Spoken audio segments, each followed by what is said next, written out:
বাস্তবায়ন করতে পারে। আর যারা 1 থেকে 10 এদের বাস্তবায়ন জুলাই থেকে হোক আমাদের আপত্তি। আমাদের সরকার চাইলে 17, 18, 19, 20 গ্রেড জানুয়ারি থেকে দিতে পারে। এটা সরকারের সদিচ্ছা এবং আমি ফোরামের পক্ষ থেকে যা যা করা দরকার আমরা সেটা করব। আর আপনারা এটাও জানেন যে বর্তমান সরকার নির্বাচিত কোনো সরকার না। আগামী ফেব্রুয়ারি মাসের প্রথমার্ধে জাতীয় নির্বাচন হবে।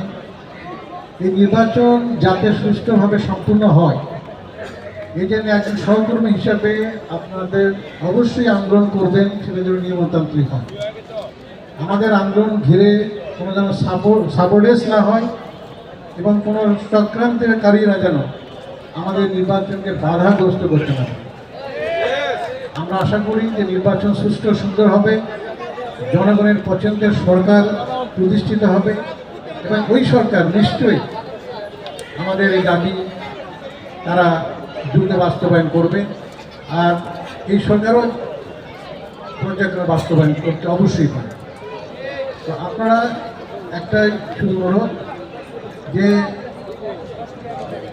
বিশৃঙ্খলা আপনারা সৃষ্টি করবেন না যাতে নির্বাচন বাধাগ্রস্ত হয়। কিন্তু আমাদের দাবি অব্যাহত থাকবে যে ডিসেম্বরের মধ্যে, আপনারা দাবি করেছেন 15 ডিসেম্বরের মধ্যে সব কিছুই রেডি আছে। মাননীয় অর্থ উপদেষ্টা বলেছেন যে আগামী সরকার করবে। আগামী সরকার এখানে তো কোনো ভাগ বাটোয়ারের ব্যাপার নেই। এখানে সরকার যদি অনেক সংস্কার করতে পারে, জুলাই সনদের জন্যে শত শত মাস 13 মাস যাবৎ বৈঠক করতে পারে, অন্যান্য দাবিগুলো নিষ্পত্তি করতে পারে, তাহলে সরকারি কর্মকর্তা কর্মচারী তারা কি অন্যায় করেছে?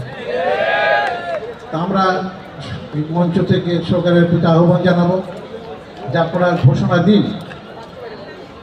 ঘোষণা দিন এবং আর্থিক সংকট যদি বিবেচনায় নিতে হয় সেক্ষেত্রে 20 থেকে 17 পর্যন্ত আপনারা বাস্তবায়ন করুন।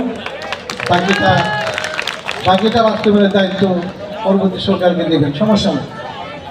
আমি সবাইকে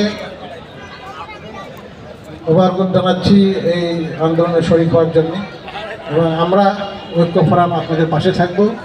আপনাদের প্রতি আমার পূর্ণ সমর্থন থাকবে। সবাই ভালো থাকুন, সুস্থ থাকুন।